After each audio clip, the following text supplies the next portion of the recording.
সন্দেশখালী যেন রাজ্য সরকারকে ছাড়ছে না, একেবারে নাছোড়বান্দা।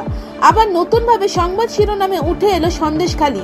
বিশদে বলবো, শেষ অবধি দেখুন, থাকছে নতুন তথ্য। সন্দেশখালী বিষয়টা মানুষের সামনে আসে রেখা পাত্রের সংবাদ মাধ্যমকে দেওয়া সাক্ষাৎকারে। কোলে বাচ্চা নিয়ে সংবাদ মাধ্যমের কাছে প্রথম মুখ খোলেন তিনি। তারপর সন্দেশখালী ইতিহাসের ভয়ঙ্করতম ঘটনাগুলোর মধ্যে জায়গা করে নেয়। আদালতে তার গোপন জবানবন্দিও নেওয়া হয়। বাকি ঘটনা প্রবাহ সকলেই জানেন। ভোটের বিজেপি থেকে সেই সন্দেশখালীর প্রতিবাদের মুখ রেখা পাত্রকে প্রার্থী হিসাবে দাঁড় করানো হয়েছে।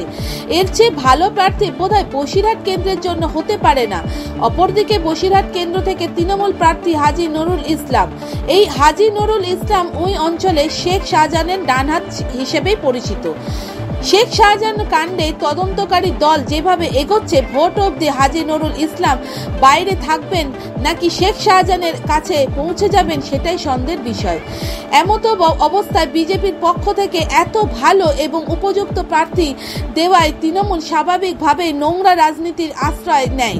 প্রার্থী ঘোষণার পরের দিনই সন্দেশখালী অঞ্চলে পোস্টার দেখা যায় যে সন্দেশখালীর মানুষ রেখা পাত্রকে প্রার্থী হিসাবে চায় না।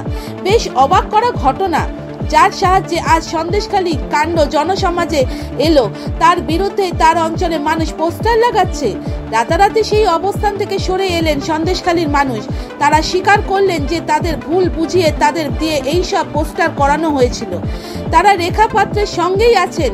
রেখা পাত্রকে প্রার্থী হিসাবে পেয়ে তারা খুশি হয়েছেন। তবে কে বা কারা তাদের ভুল বুঝিয়েছিল যে সে সম্পর্কে কোনো তথ্য আমাদের কাছে নেই। তবে আন্দাজ করা যেতে পারে যে কে বা কারা বসিরহাট কেন্দ্র হাতছাড়া হওয়ার ভয়ে এমন কাজ করার চেষ্টা করেছিল। তবে যেই করুক, সন্দেশখালীর মানুষ আর ভুল করেননি। নিজেদের লোককেই তারা অভিবাদন করে নিয়েছেন।